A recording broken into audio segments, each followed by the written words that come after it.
predator puts you in the battle, but the fight is all yours. Summon your strength.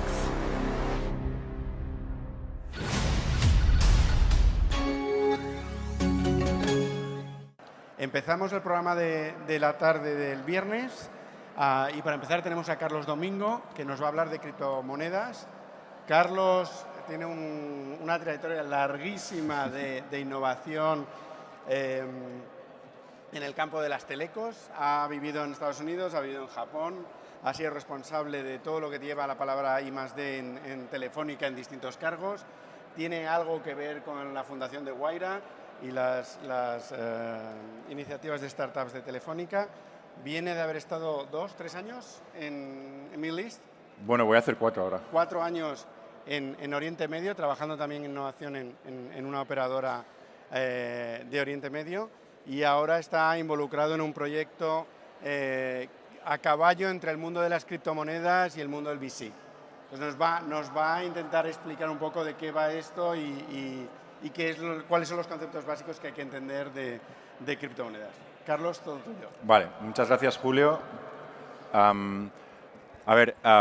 Es un poco raro que no se me oiga a mí mismo cuando hablo estando en un sitio tan grande, pero bueno, espero que me estéis oyendo, los que lleváis cascos.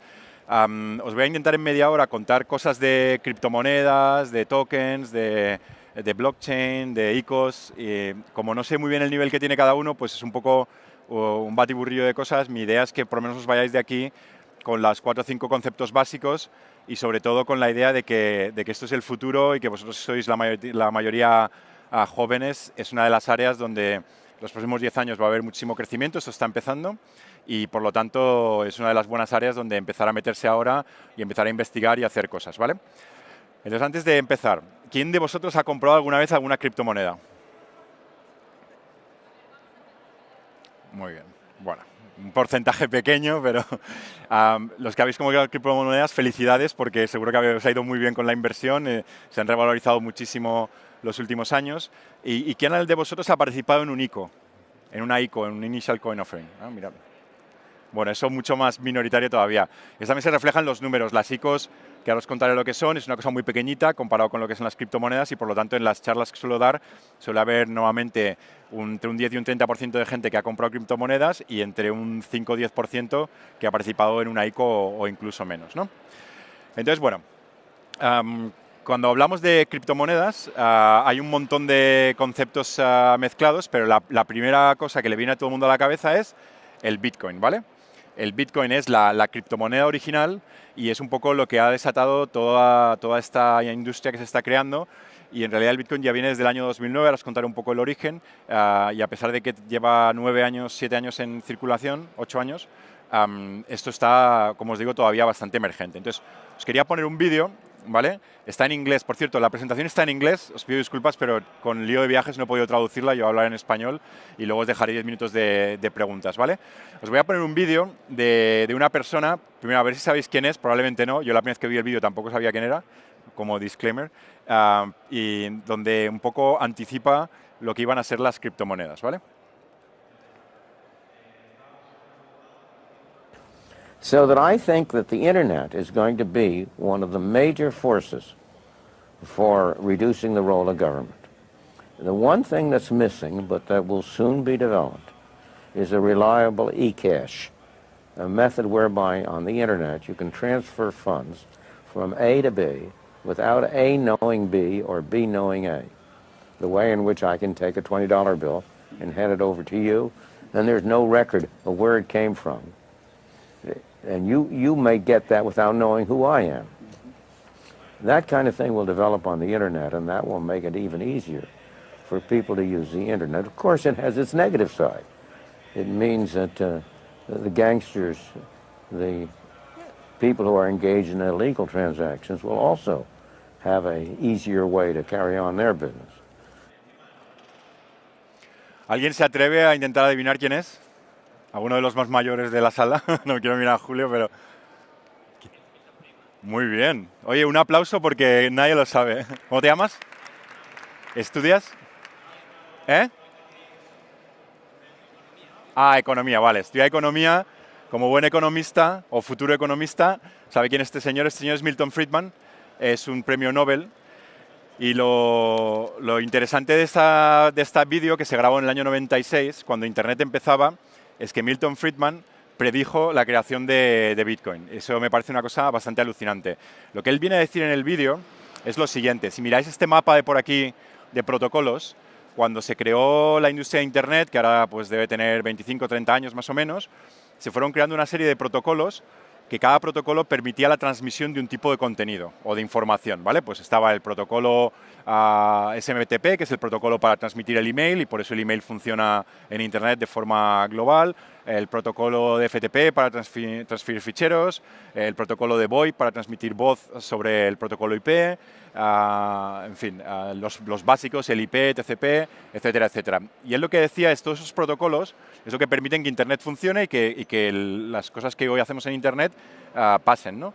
Pero faltaba un protocolo que era el protocolo para transmitir dinero nativo digital. Lo que a día de hoy nosotros conocemos como dinero digital, que es el PayPal o ahora el Apple Pay, eso en realidad no es un dinero nativo digital, eso es el dinero legacy de la infraestructura bancaria existente que se ha expuesto, digamos, para que se pueda usar desde Internet, pero no es un dinero nativo de Internet, ¿vale? Entonces, una forma sencilla de entender lo que es Bitcoin es como el missing protocol, digamos, que faltaba en Internet para poder transmitir valor, ¿vale? Y quedaros con esa palabra, Internet del valor, porque la voy a repetir mucho en la presentación y es un poco como veo yo esta evolución, ¿no? Es la pieza que faltaba a Internet, ¿vale? Entonces, ¿de dónde viene Bitcoin?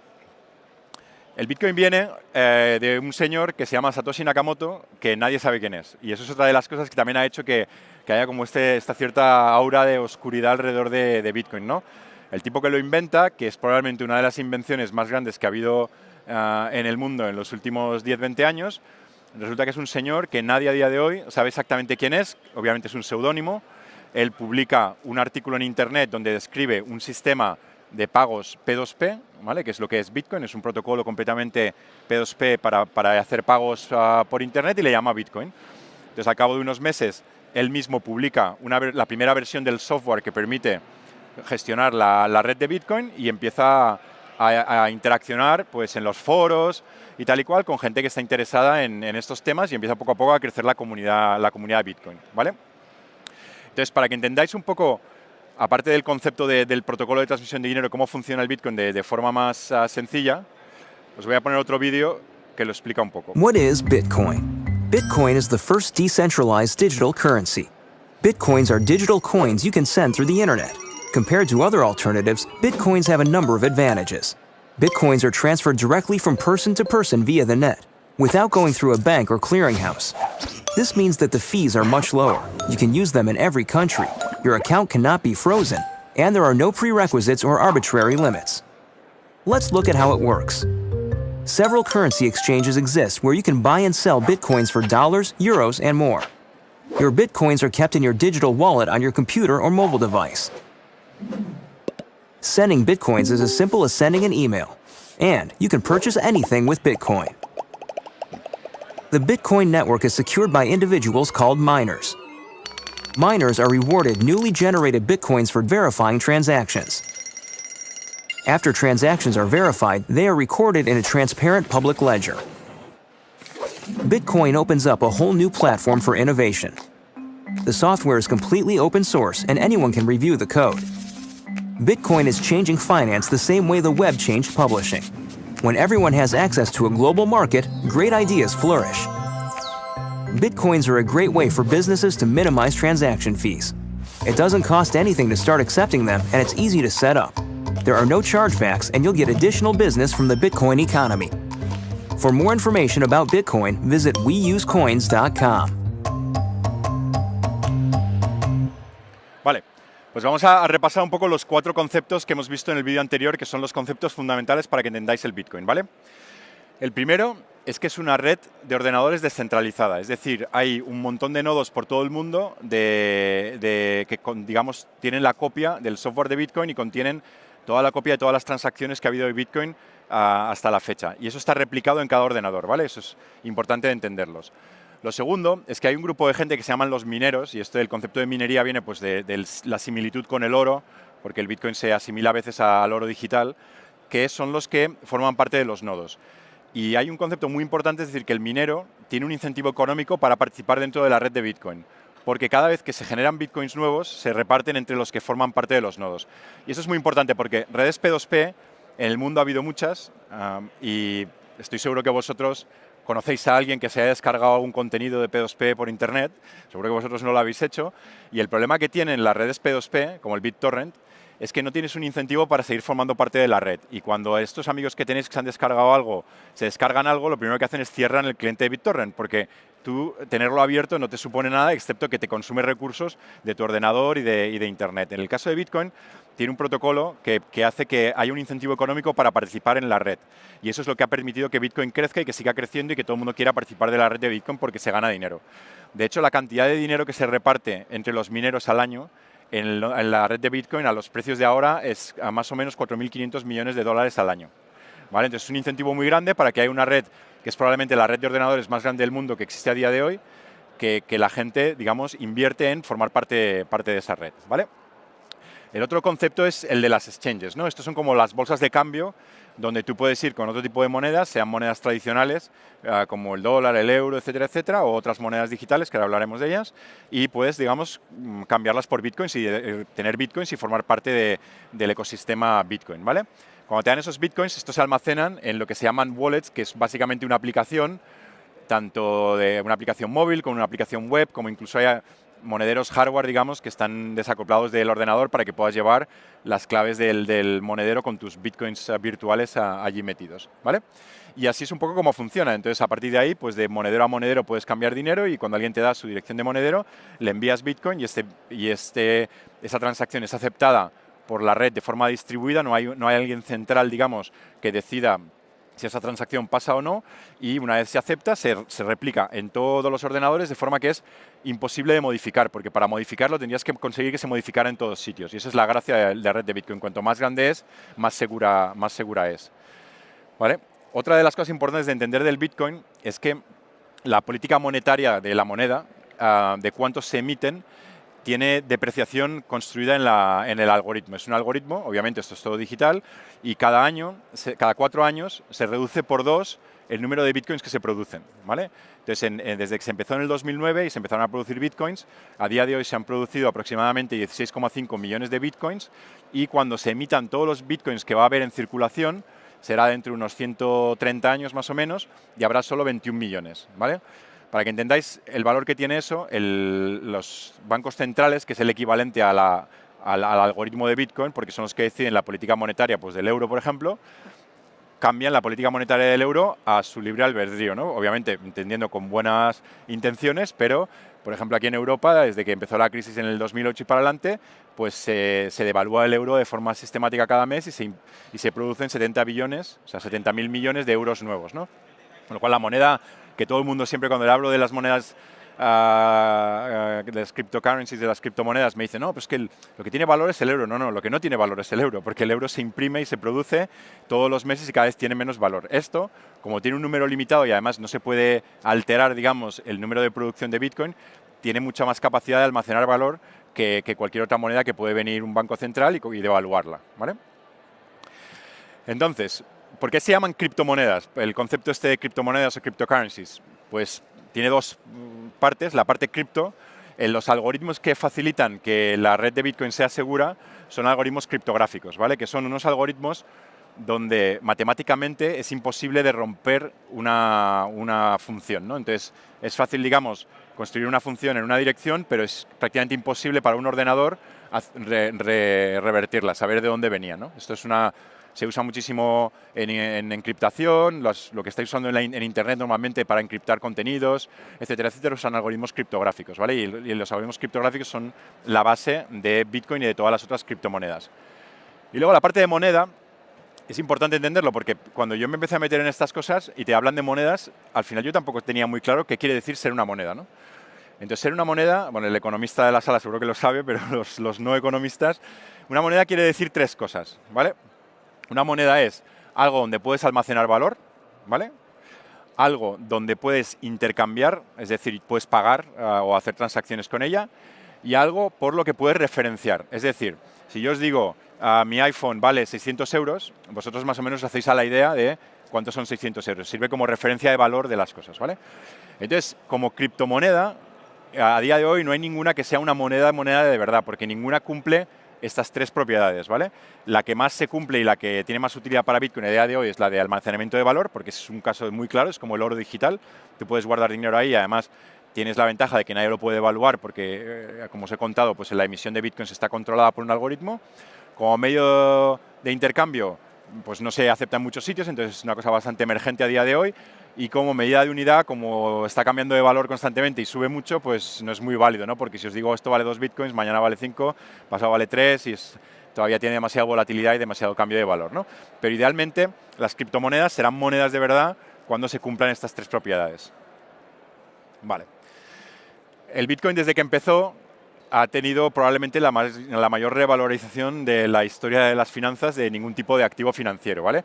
Este gráfico es simplemente desde el año 2013, pero pensar que el primer Bitcoin se emitió en enero del 2009, o sea que hay otros 4 años por detrás donde el Bitcoin prácticamente no tenía valor porque prácticamente nadie lo usaba, los nodos eran muy pequeños, entonces a partir del 2013, 2014 es cuando Bitcoin se empieza a usar, empieza a subir un poquito de valor, ¿vale? Y de repente los últimos 2 años más o menos se ha disparado, ¿vale? De hecho, cada vez que doy una charla, la gráfica está ya desactualizada, porque esta gráfica es de hace un mes, cuando el Bitcoin estaba a $6.000 y ahora está a 8.200, ¿vale?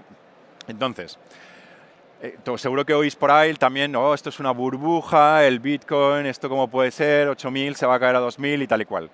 Para entender eso, lo que tenemos que hacer es poner las cosas en perspectiva, es decir, cómo de grande es el Bitcoin en relación a otros activos financieros y si de verdad ese tamaño se justifica o no, ¿no? Así que vamos a verlo.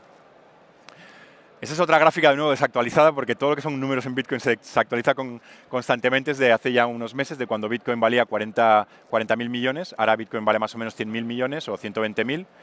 Pero para que os hagáis una idea del valor, Larry Page, el fundador de Google, o Bill Gates, son más o menos ellos a nivel individual, su fortuna personal es igual de grande que el Bitcoin, ¿vale? Para poner un ejemplo, si miras el valor de Amazon, Amazon vale 420.000 millones de dólares, es decir, es como 4 veces más grande que el Bitcoin solo el valor que tiene Amazon. Apple 720, todos los dólares en circulación, solo los dólares, solo que es una de las muchísimas miles de monedas que existen en el mundo, son 1,5 trillones, ¿vale? Es decir, 1.500 miles de millones, ¿vale? El oro son 8 trillones, ¿vale? 8.000, en español siempre me hago un lío con lo del billón y el trillón y tal y cual. 8 trillion, ¿vale? O sea, 8.000 billones y un billón son 1.000 millones en inglés. ¿Eh? Un trillón es un billón español. O sea, estos son 8 billones españoles y 1.000 millones no tiene nombre en español. 1.000 millones, ¿vale? Esos son 8 billones españoles, que son 8 trillones en inglés, ¿vale? Entonces, paremos un segundo aquí antes de seguir. Si el Bitcoin, como os he dicho antes, se queda, por ejemplo, en un almacenamiento de valor y no consigue ser una moneda de verdad, es decir, nunca sirve para pagar porque la gente no lo adopta o nunca sirve para medir porque continúa teniendo volatilidad, podía parecerse al oro digital, ¿no? Y podía decir la gente, igual que hay mucha gente que almacena dinero en oro para, digamos, balancear su portfolio y tener algo en lo que se percibe que es como más seguro y más estable, pues lo mismo se podía pensar del Bitcoin, ¿vale? Entonces, acordaros, un Bitcoin ahora son 8.000 dólares, que es como más o menos equivale a 120 billones, ¿vale? Imaginaros que llega a valer un tercio del oro. De aquí a 10 años, un tercio del valor que hay en el oro se mueve al Bitcoin porque la gente decide que es un oro digital mucho mejor que el oro. Eso querría decir que la capitalización de mercado del Bitcoin serían 2 billones españoles o 2 trillones americanos, ¿vale? Como el Bitcoin es limitado el número de Bitcoins que hay, si echáis las cuentas, eso quiere decir que un Bitcoin debería valer 150.000 dólares, ¿vale? 150.000, está a 8.000. O sea que cuando la gente a mí me dice, es muy tarde para comprar Bitcoin, ya ha subido a 8.000, se va a caer y tal y cual. Esto me lo dicen cada 2 meses cuando está a 4.000, luego a 6.000, luego a 8.000. Yo les digo, no, en ningún momento ni es bueno ni malo porque lo que tienes que creerte, digamos, es que esto va a llegar a reemplazar como mínimo al oro digital y potencialmente a las monedas. Y si eso pasa, el valor del Bitcoin a día de hoy es pequeñísimo, es un valor ínfimo dentro de la foto global. Y si seguimos ya con pues, lo que es el dinero físico, que son 31 trillions, lo que son todo el dinero en circulación, en fin, el Bitcoin a día de hoy es un activo financiero muy pequeño. Por mucho que oigáis en las noticias, burbuja, Bitcoin, no sé qué, en realidad es un activo muy pequeño. Vale.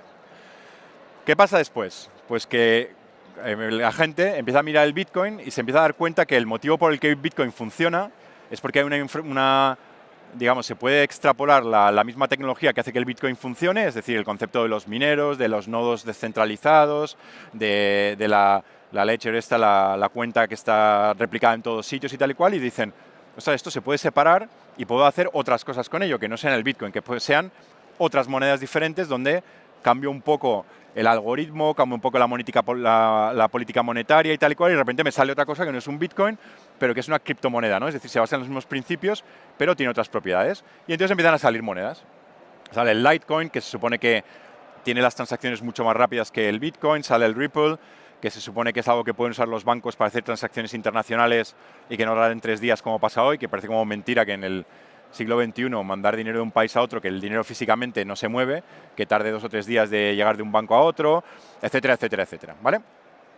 Y en particular surge una blockchain nueva, ¿vale? Que se llama Ethereum, que es la que quería poner un poco de énfasis, porque es probablemente, aparte del Bitcoin, lo más disruptivo, digamos, que hay en el mercado, ¿vale?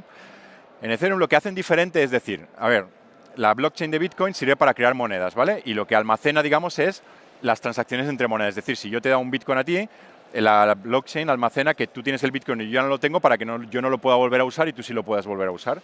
Y eso es lo que hace que el Bitcoin funcione y sea seguro. Pero ¿qué pasa si eso lo extrapolas y en vez de almacenar transacciones de monedas, almacenas transacciones de forma más genérica, ¿no? Almacenas incluso aplicaciones o la ejecución de aplicaciones, ¿vale?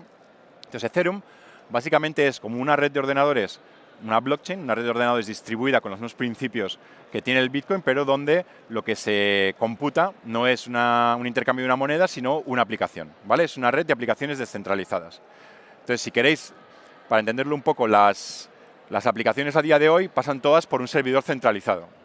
Y ese servidor centralizado es el que hace la computación con lo que le viene y da el resultado, ¿no? Si mandas un mensaje de WhatsApp, pues pasa por el servidor de WhatsApp y te llega al otro extremo. Es P2P, pero no es descentralizado porque hay alguien por en medio que se asegura que esa transacción pasa, ¿vale? La gracia que tiene Ethereum es que te permite crear aplicaciones completamente descentralizadas, es decir, donde la red en sí misma valida la aplicación, la entrada y la salida y la da al que está en el otro lado. No hay un punto centralizado que sea el que toma la decisión de cómo se ejecuta la aplicación. Entiendo que esto es un poco complicado de entender porque es un modelo de computación muy diferente al que probablemente todos los que habéis estudiado informática como yo tenemos en la cabeza, pero esto es un poco lo que es probablemente el futuro de cómo muchas aplicaciones se harán de forma completamente descentralizada, ¿vale? Entonces, para resumir un poco lo que hemos visto hasta ahora, la Internet que tenemos ahora, que es la que tiene los protocolos, como decíamos, para intercambiar pues, email, para intercambiar ficheros, para intercambiar páginas web, para intercambiar imágenes, vídeos, etcétera, etcétera, voz, mensajería, es la Internet de la información y el valor, ¿no? Que ha permitido a alguien como Julio, por ejemplo, que desintermedie al país o al mundo, a los medios tradicionales que de alguna forma monopolizaban cómo información se comunicaba, ¿no? Y los blogs, pues una de las formas que Internet a día de hoy ha permitido que cualquiera se pueda convertir en un publicador de información y cualquiera pueda acceder a esa información, ¿vale?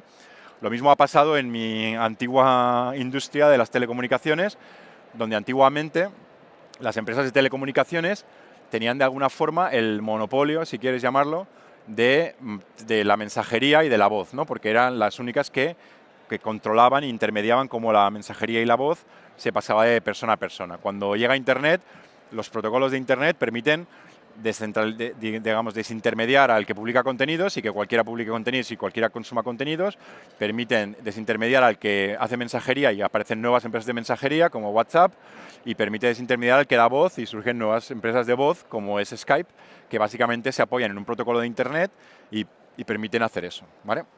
Entonces, las blockchain públicas, es decir, Bitcoin, Ethereum y alguna otra, es lo equivalente a la Internet del valor, ¿vale? Es decir, cualquiera que a día de hoy intermedia con valor, es decir, gana dinero porque se pone en medio para garantizar que el valor se mueve de un sitio a otro, ¿vale? O con confianza, es decir, como garantizar que ese dinero va de un sitio a otro, que ese dinero está en un sitio y cuando lo vas a recoger en el otro te lo van a dar, etcétera, etcétera, que es básicamente pues, el sistema financiero actual, los notarios, los abogados, etcétera, etcétera.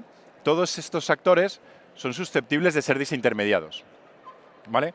porque la propia blockchain va a permitir ese intercambio de valor de una forma segura y proveyendo la confianza de que el intercambio de valor pasa, ¿vale? Que es lo que básicamente se dedican estos actores, ¿no? El rol que tiene un banco a día de hoy es garantizar que el dinero que tengo en el banco no desaparece y que cuando pago con una tarjeta de crédito, el pago sale de mi cuenta y llega al Starbucks que se le ha pagado con una tarjeta Visa, ¿vale? Ese rol de todos estos actores que hay de por medio básicamente desaparece porque la blockchain, digamos, es la que garantiza que ese valor se ha transmitido y te da la confianza de que además es imposible modificarlo y que es imposible hackearlo, ¿vale?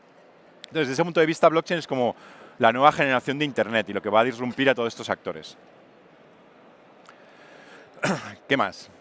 Uy, esto se lee un poco mal. Ah, no. Vale, vale. Entonces, lo siguiente que ha pasado es que es otro nivel de abstracción, si quieres, ¿no? Hemos empezado por Bitcoin, el dinero por Internet, el protocolo de dinero digital y tal y cual. Luego alguien se da cuenta que por debajo de Bitcoin hay una cosa que se llama blockchain, que resulta que permite hacer otras monedas y otras cosas y aplicaciones y tal y cual. Entonces, alguien se da cuenta que estas blockchains pueden crear, digamos, cosas que no sean necesariamente una moneda, sino algún tipo de representación de valor, ¿vale? Y esto es lo que se conoce en la industria como los tokens, ¿vale? Los tokens son, por un lado, criptomonedas, es decir, Bitcoin tú lo puedes interpretar como el primer token que se creó en la blockchain de Bitcoin y básicamente como monedas, pues lo que quieren hacer es una moneda descentralizada que se pueda gestionar sin la necesidad de un banco central, ¿vale? Hay otro tipo de tokens que se llaman utility tokens, o sea, tokens de utilidad, que son básicamente tokens que tú puedes usar dentro de un ecosistema para participar de un servicio, de una plataforma, etcétera, etcétera. Yo siempre pongo dos ejemplos. Los casinos fueron los primeros en emitir tokens, ¿no? Porque tú cuando vas a un casino, vosotros sois muy jóvenes para ir a casinos, creo, pero los más mayores que hemos estado en Las Vegas, tú en Las Vegas tienes que comprar, los chips estos le llaman, que es como el token del casino, ¿no? Y dentro del casino se funciona con eso, ¿no? Esa es la moneda del casino, ¿vale? Si los más jóvenes, el casino a lo mejor no lo conocéis, pero a lo mejor habéis ido a Disneylandia. Pues en Disneylandia te dan una... ¿Quién ha ido a Disneylandia de aquí? Por curiosidad. Vale, hay más gente que ha ido a Disneylandia que ha comprado Bitcoin. Eso es interesante. En Disneylandia, si habéis ido, yo no he ido, vamos, no he ido. He ido cuando eso no existía, hace bastantes años. Te dan como una pulserita, ¿no? Y en esa pulserita tienes que cargar dinero y esa pulserita es la que te permite estar dentro del ecosistema Disney y pagar por subir a una atracción, pagar en el hotel, pagar por lo que consumas en los restaurantes, comprar un souvenir, etcétera, etcétera, ¿no? Eso es el Disney Coin, si quieres, ¿no? Disney, he leído yo que se gastaron 1.500 millones de dólares en montar la infraestructura.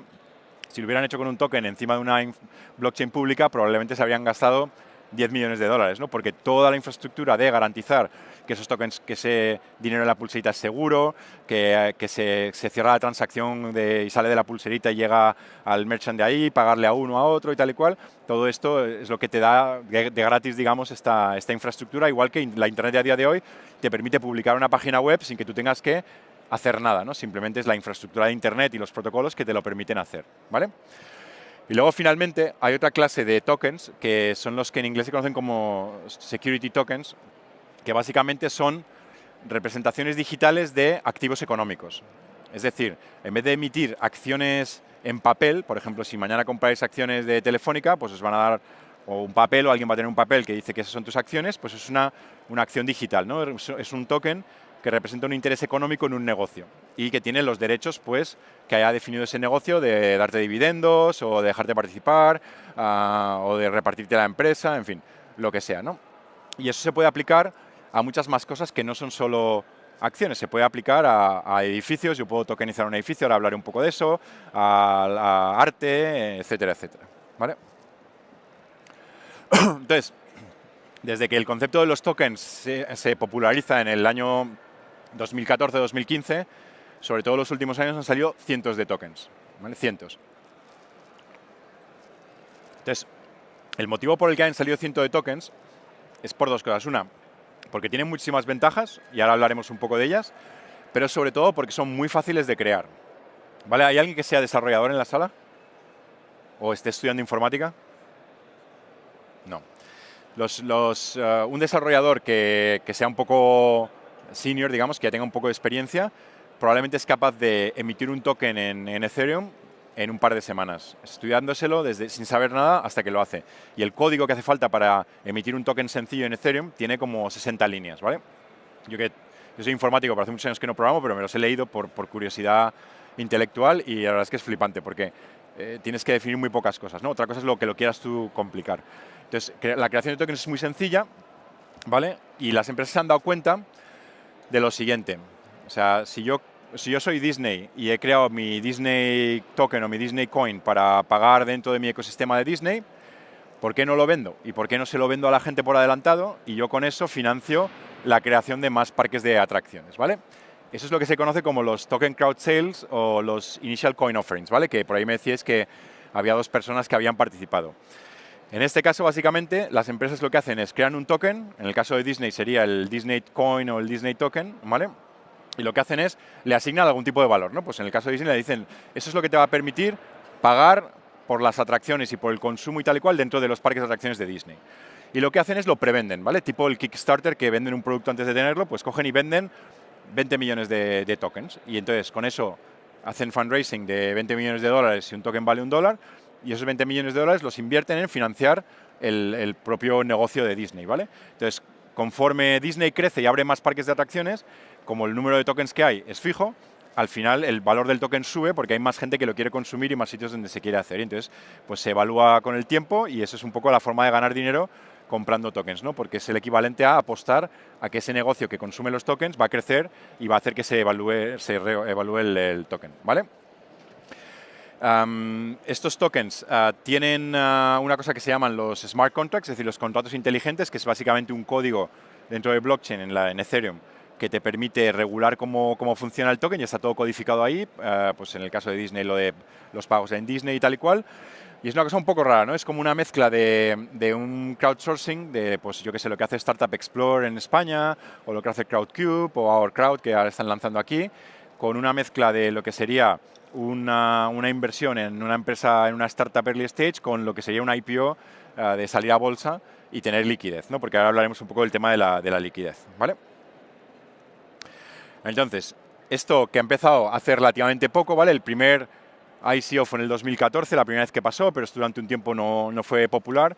Los últimos años, sobre todo el último año, esto de repente ha explotado en crecimiento. Ahora más o menos hay unos 3.000 millones de dólares que se han destinado a invertir en estos tokens que las empresas generan, ¿vale? Pero lo siguiente es lo más importante. Lo que han hecho es han desplazado al capital riesgo tradicional. Es decir, las empresas que emiten tokens no tienen la necesidad de acudir a una empresa de capital riesgo que les financie, porque se han autofinanciado, digamos, prevendiendo su token a futuro, ¿vale? Para las empresas estos tienen unas ventajas enormes porque no se diluyen, es decir, no tienen que vender parte de su empresa, con lo cual para el fundador es perfecto, ¿no? Lo que está es vendiendo parte de su negocio futuro, ¿vale? No tienen que lidiar con la gente de capital riesgo, que vosotros sois muy jóvenes para haberlo hecho, pero es un poco una pesadilla, seguro que Julio ha pasado por ahí, y son gente que como tienen el control del dinero, pues al final hacen un poco lo que les da la gana, ¿vale? Y para los inversores, yo en mi caso, que estoy montando un fondo para invertir en tokens, tiene muchas ventajas porque te provee liquidez. Y, es decir, estos tokens tú los puedes coger y los puedes vender, porque conforme el negocio, pues en el caso de Disney, del Disney Coin, crece, hay gente que quiere comprar esos tokens porque quiere ir a Disneylandia y se los tiene que comprar a alguien, con lo cual tú puedes vender tus tokens y desinvertir de la empresa, ¿vale? Cosa que en las inversiones en startups normalmente es súper complicado. Una inversión en startup pues tiene una falta de liquidez brutal y durante 5, 6, 7 años, hasta que la startup no se venda o de un dividendo, si es que lo da, tú como inversor no tienes ningún tipo de liquidez, ni puedes vender ni puedes salir, no tienes el dinero ahí enterrado, ¿vale? ¿Qué más? Los ICOs, aunque parezca que sean muy grandes y que han crecido mucho, y de nuevo que todo el mundo habla de que hay una burbuja de ICOs y tal y cual, si lo pones en contexto de otras fuentes de financiación, son micro. O sea, solo comparándolo con el volumen de crowdfunding, los ICOs son menos de un 10%, un 5%, depende de qué número mires, ¿vale? Pero si lo comparas con el mundo del capital riesgo, el capital riesgo más o menos a nivel global son unos 650, 700 mil millones, 700 billion en inglés, y estos, claro, son 3 billion, o sea que es una cosa muy, muy, muy pequeña y que está simplemente empezando ahora, ¿no? Otra de las cosas que oiréis mucho cuando habláis de ICOs es que esto es como la burbuja de Internet, ¿no? Lo mismo que pasó en los años 90 y tal y cual está pasando. Puede ser que sí, pero desde luego no ha empezado ni el principio comparado con Internet. Cuando en Internet la burbuja, digamos, se consideró que empezaba y que de verdad había llegado, era en el año más o menos 99, cuando había 24 1.000 millones de, digamos, gente que había salido a bolsa y había levantado dinero. El Nasdaq entero en aquella época valía como 22 trillions, o sea que era una cosa monstruosa. En esto estamos todavía como en el año 92-93 en términos de capital que desplegado aquí, ¿no? Entonces, a lo mejor hay una burbuja, no lo sé, pero desde luego no ha llegado todavía. Está por llegar en términos de absolutos de capital, ¿vale? Vale.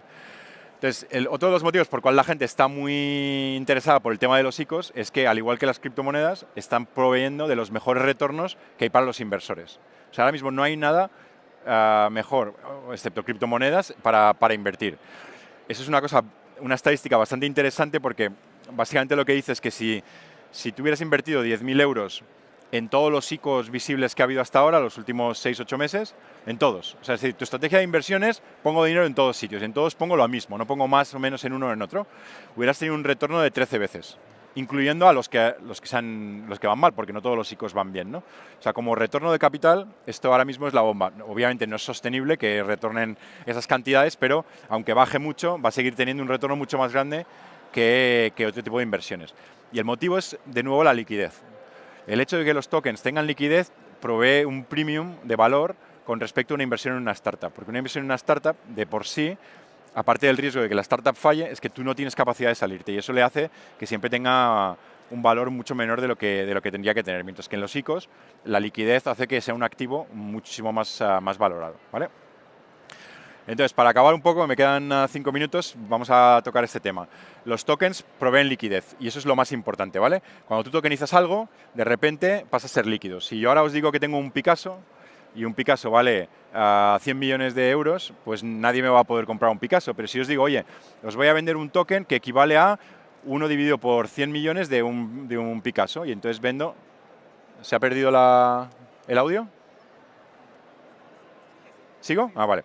Pues si os digo que os voy a dar un token que representa una parte pequeñita de un Picasso y que el token vale 10 euros, pues mucha gente puede estar interesados en tener 10 euros de un Picasso, ¿no? Y tener los derechos económicos de lo que el Picasso produzca y tal y cual. Entonces, esto de tokenizar te permite primero extenderlo a todo el mundo, con lo cual la penetración de mercado que tienes de tu activo es muy alta y luego digamos, la fragmentación de la propiedad hace que también incrementes la liquidez, ¿vale? Entonces, voy a acabar rápido porque quiero dejar preguntas.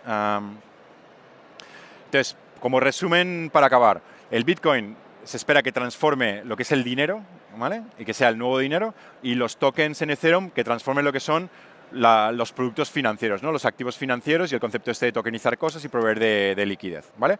Entonces, primero, esto es unas tecnologías que son súper disruptivas, que van a cambiar y alterar muchísimas industrias y lo vamos a ver en los próximos 10 años. Internet tardó 25 años en que esto fuera realidad, eso todavía estamos empezando, ¿vale? Las ICOs ya están disruptiendo cómo los fondos de capital riesgo invierten y cómo las empresas levantan dinero, ¿vale? Y lo que os recomiendo es que si os interesa el tema os metáis ahora, porque ahora es cuando todo está empezando, está todo por hacer, está todo muy verde en muchísimos sentidos, tanto a nivel técnico como de negocio, como de regulación, y cuando entras al principio de las cosas es cuando tienes el conducir la ola y tener crecimiento, ¿vale? Así que voy a parar aquí y voy a dejar que hagáis preguntas por menos 5 minutos. Muchas gracias.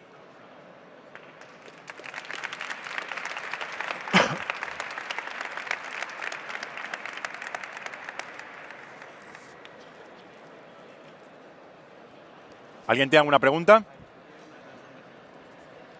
Y aquí hay otra después. Tenéis ahí.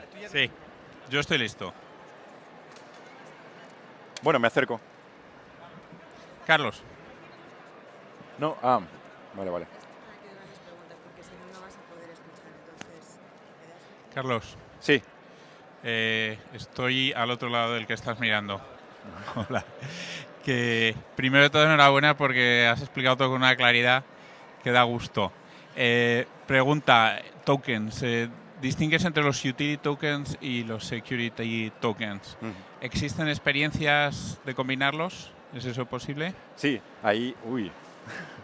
Me voy a quitar esto porque si no me oigo a mí mismo me vuelvo loco. He pasado de no oírme a ahora oírme por 2 sitios. Hay empresas que emiten 2 tokens.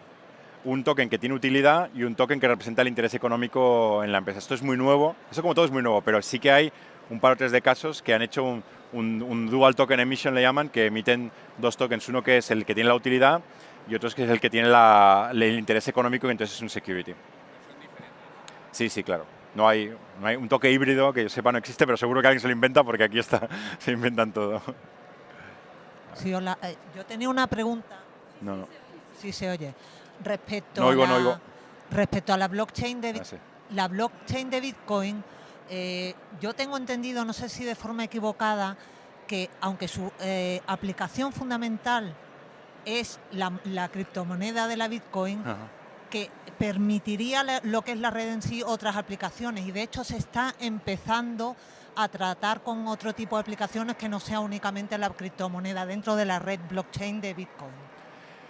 ¿Es así? Sí, a ver, la blockchain de Bitcoin en particular, como está muy diseñada para el Bitcoin, tiene algunos otros usos, ya se han hecho otras cosas y tal y cual, pero estaba básicamente enfocada al Bitcoin. Lo que han salido es otras blockchains, como Ethereum, que es la que os he presentado, que son más de propósito general, que sí que se están aplicando para muchísimas otras aplicaciones.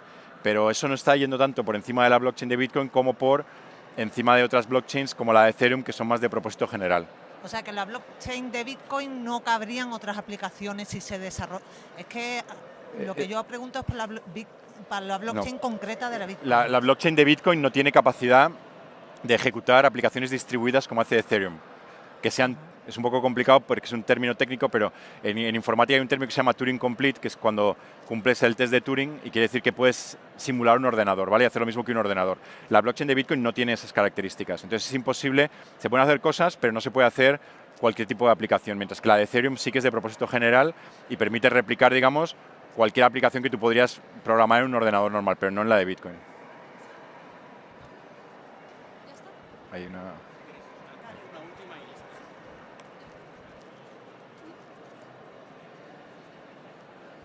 Hola. ¿Qué tal? Has dicho que las ICOs dan más liquidez que una inversión en startup normal, pero yo hay una cosa que no veo clara, es tú si inviertes en una ICO estás invirtiendo en una moneda que tampoco existe, si luego nadie la acepta en realidad tampoco estás mejorando un problema, estás invirtiendo en un token. Yo por ejemplo he estado viendo la oferta que está haciendo ahora Aptoid, no sé si te suena, que es una App Store. ¿Me oyes algo? ¿Nada? ¿Ahora? ¿Repito? Sí. Vale. Que cuando decías el tema de las ICOs, tienes más liquidez al invertir mediante ICO que si invirtieras en una startup de forma tradicional, entre comillas. Pero no veo tan clara la ventaja porque tú estás invirtiendo en una moneda que no existe, entonces si luego nadie la acepta tampoco vas a tener liquidez, ese es un punto. Y otro, si están creando una moneda como parte del servicio, igual, es como un doble riesgo en el fondo. Inviertes en la startup y en la promesa de una moneda, o es que no he entendido nada. A ver, lo primero es que la moneda sí que existe, porque la han creado y es una moneda digital, pero sí que existe. Lo que pasa es que para que esa moneda tenga valor, digamos, la red donde se usa tiene que tener valor. Es decir, el Disney Coin que os ponía de ejemplo, pues al final el valor que tiene es que la gente le mole Disney, vaya a los parques de atracciones de Disney y Disney cree más. Entonces, eso es como invertir en startups, ¿no? Tú estás apostando a que el producto, la plataforma, el protocolo que están creando, en el cual la moneda juega un rol, va a funcionar y entonces la moneda se va a apreciar en valor y va a tener mucha gente que tenga oferta y demanda, ¿vale? Entonces, en ese sentido lo hablaba con Julio antes, es como invertir en startups, pero con otro tipo de activo. La gracia que tiene es que si yo invierto en una startup y va muy bien, como no haya un evento de liquidez, es decir, la startup se compre o la startup se salga a bolsa y tal y cual, yo mis acciones de la startup no se las puedo vender a nadie. Mientras que si la startup en la que estoy invirtiendo en el token va bien, como va a haber demanda del token, el mercado secundario, es decir, las exchanges que listan los tokens y tal y cual, va a tenerlo y voy a poderme deshacer de los tokens. Entonces, eso no te lo da, esa es la gran diferencia, ¿vale? Pero obviamente esto es como invertir en startups. Es decir, yo cuando oigo por ahí que dice la gente, el 90% de las ICOs van a fallar, digo, joder, no te jode, claro, porque estás invirtiendo en startups, porque como las startups normales, que el 90% van a fallar, es que eso es de perogrullo. Entonces, en ese sentido no hay tanta diferencia, ¿no? Simplemente es el análisis de por qué la moneda, cómo va a funcionar y cómo se va a revalorizar es diferente, y por otro lado, si va bien tienes liquidez, eso está clarísimo.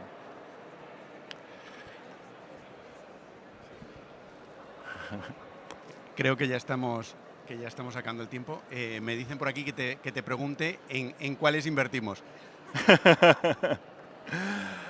A ver, en ICOs, excepto aquellos dos lanzados de aquí, a día de hoy, si no tienes mucho tiempo y no tienes tiempo de estudiártelo, mi recomendación, ya sé que va a sonar un poco, es que inviertas en un fondo que invierta en ICOs, que haga la due diligence por ti y que te aísle un poco del mercado, ¿no? Porque si invertir en startups ya es complicado, a día de hoy invertir en ICOs es más complicado todavía, ¿no? Entonces hay fondos, el mío es uno de ellos, pero hay más fondos que se están creando que básicamente se van a especializar en invertir en ICOs y hacer el proceso de due diligence tal y cual. Invertir en criptomonedas es otra cosa, eso yo creo que es a día de hoy, como está mucho más maduro porque no lleva un año, sino que lleva 5, en mi opinión, invertir en criptomonedas, yo, si cualquiera de vosotros, cogería una parte pequeña de mi patrimonio, un 1, un 2, un 3, un 4, un 5%, depende del amor al riesgo que tendáis, y ponerlo en criptomonedas. Y dentro de criptomonedas tendría un poco un portfolio un poco diversificado, donde la mayoría lo tendría en Bitcoin, el 50% o algo así, porque al final es con diferencia la que tiene el market cap más grande, por la que todo el mundo empieza y la que tiene probablemente más recorrido. Los siguientes pondría en Ethereum, que si todo el mundo de las aplicaciones descentralizadas crece, va a hacer que crezca el Ether, porque al final es lo que se necesita para pagar el funcionamiento de las aplicaciones, ¿vale? Y luego compraría un par de las más esotéricas, pues Litecoin, Monero, que es más de privacidad, Dash y algo de ese estilo, ¿no? Y tendría pues 4 o 5 monedas, pues 50, 30 y luego 10, 5, 2 o algo de ese estilo, ¿no? Y lo que os recomiendo es no hagáis trading, porque es una locura. Porque yo lo hice durante unos meses y estás todo el día mirando el teléfono, porque está todo el día cambiando de precio, te levantas por la mañana y lo primero que haces es miras a cuánto está el Bitcoin y además ahora se puede hacer trading con apalancamiento y tiene muchísimo riesgo. Si lo hacéis, coger 1.000 euros, 2.000, 5.000, 10.000, 100.000, depende del nivel de riesgo del capital que tengáis, comprarlo, dejarlo ahí en un wallet seguro y olvidaros y dentro de 5 años ir a mirarlo y acordaros de mí y darme las gracias porque seguro que habréis ganado mucho dinero. Muchas gracias.